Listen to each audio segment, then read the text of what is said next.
Bon, bonjour tout le monde, William Clavier du Guide de l'Auto.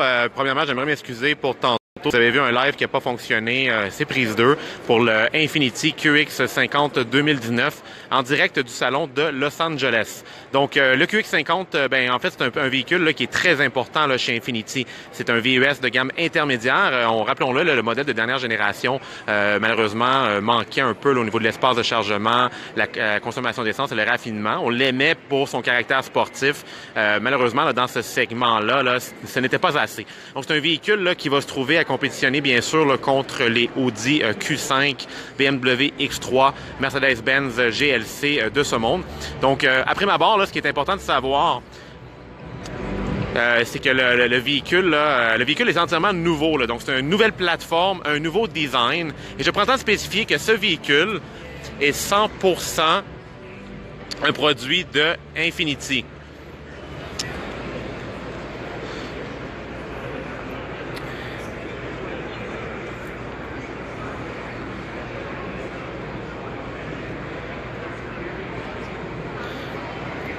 Donc,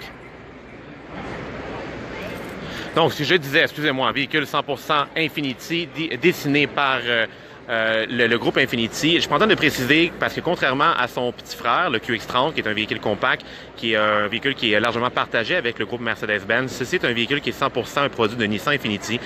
Et la grande nouvelle là, pour ce véhicule-là, c'est surtout son moteur. Le tout nouveau 2 litres turbo VC Turbo, nommé ainsi là, par les gens d'Infiniti. C'est quoi un VC Turbo?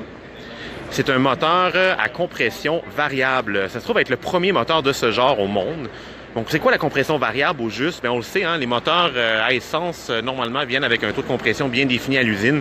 Le taux de compression, en fait, peut affecter soit la performance ou l'économie d'essence. Chez Infiniti, on décide d'oser et d'offrir un véhicule qui modifie sa compression d'essence au fur et à mesure qu'il roule. Donc, qu'est-ce que ça fait? Ça fait qu'on a un moteur à essence qui, selon Infiniti, nous apporte une consommation d'essence semblable à un moteur diesel. Oh, OK. Assez impressionnant là, comme promesse. On nous promet chez Infiniti 268 chevaux et 280 livres-pieds de couple. Une consommation d'essence d'environ 9 litres au 100 km pour les versions à rouage intégral et ce, combiné. Donc, quand même impressionnant. Là. En bas de 10 litres au 100 là, pour nous, la consommation, c'est quand même bien pour un VUS de cette grandeur et de cette puissance. Donc, on remarque, je vais essayer d'ouvrir la porte, vraiment un intérieur complètement retravaillé. Donc, des matériaux de bonne qualité. L'interface, évidemment, au divertissement d'Infiniti.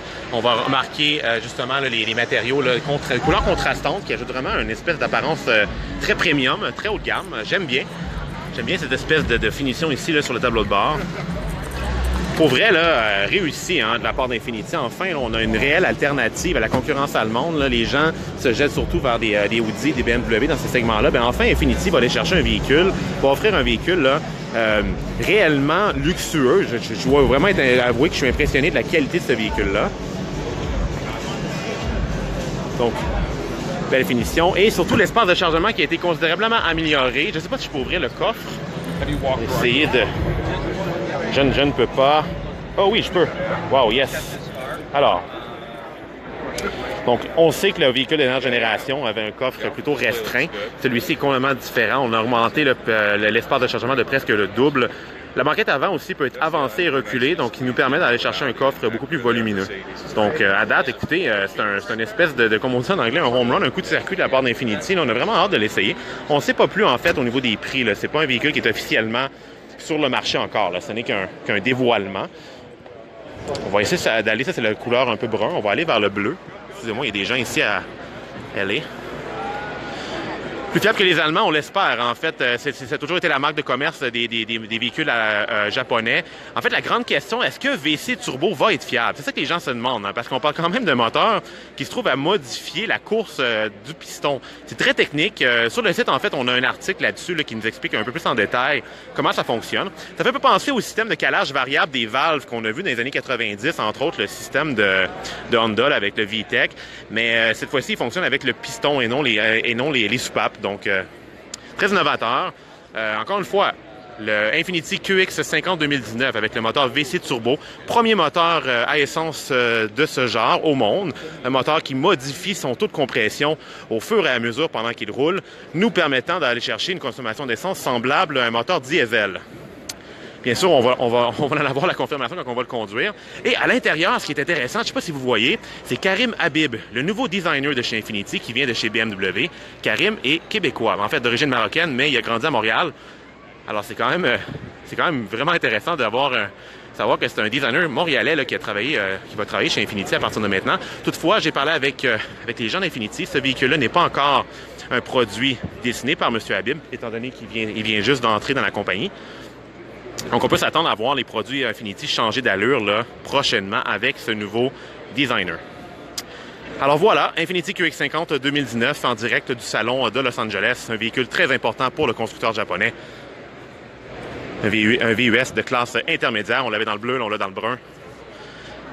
Et à l'arrière, on l'a dans le blanc.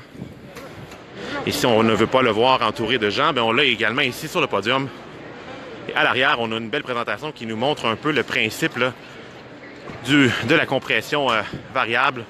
Bon, c'est un peu un mélange de plein de trucs, là, mais encore une fois, sur notre site web, là, vous allez avoir là, les détails complets là, de cette nouvelle technologie qui est très innovatrice et pour le moment unique à ce véhicule. Merci!